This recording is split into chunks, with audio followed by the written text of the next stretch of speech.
নমস্কার, আমি সুরিতা সাহা। মনের জানলা অনুষ্ঠানে আপনাদের স্বাগত। নামটা শুনেই আপনারা নিশ্চয়ই বুঝে ফেলেছেন যে আমি আজ আপনাদের সঙ্গে মন নিয়ে কথা বলবো। আমরা সকলেই শরীর নিয়ে চিন্তিত। একটু শরীর খারাপ করলেই আমরা ডাক্তারের কাছে ছুটি।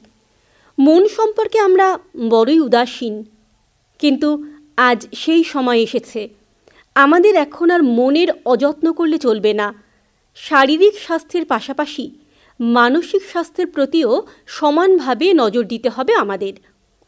আমরা প্রতিদিনই খবরের কাগজ খুললেই সুইসাইডের ঘটনা দেখতে পাই। মানসিকভাবে বিপর্যস্ত মানুষেরাই আত্মহত্যা প্রবণ হয়। স্বাস্থ্য এবং পরিবার কল্যাণ মন্ত্রক আয়োজিত মনের জানলা অনুষ্ঠানে আমরা আজ এই বিষয় নিয়েই আলোচনা করব।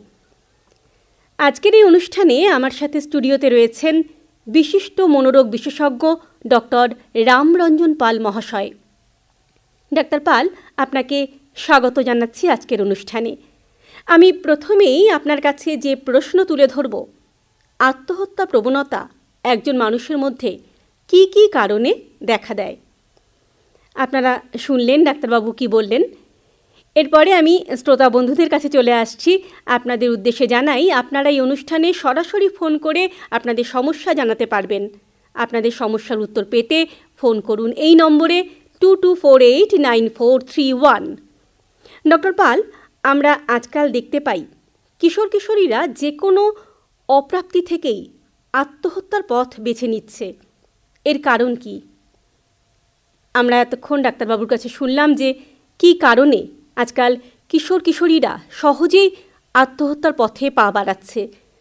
যারা কিশোর কিশোরী আছো তাদের কাছে অনুরোধ, তোমরা এই উত্তরগুলো ডাক্তারবাবুর কাছ থেকে শোনার পর নিশ্চয়ই এই ব্যাপারে একটু সচেতন হবে। আমরা অনুষ্ঠানের একদম শেষ পর্যায়ে চলে এসেছি। আপনার কাছে আমার শেষ প্রশ্ন, যারা মানসিক সমস্যায় ভুগছেন তারা কিভাবে এর থেকে মুক্তি পেতে পারেন? আমরা এতক্ষণ মনের জানলা অনুষ্ঠানে শুনলাম কিভাবে আপনি মানসিক চাপমুক্ত হয়ে সুস্থ জীবনযাপন করবেন, নিজে ভালো থাকবেন আর অন্যদেরও ভালো রাখবেন। আগামী পর্বে থাকব এই রকমই অন্য কোনো বিষয় নিয়ে। নমস্কার ডাক্তারবাবু, আপনাকে অনেক অনেক ধন্যবাদ জানাই আমাদের এই অনুষ্ঠানে আসার জন্য।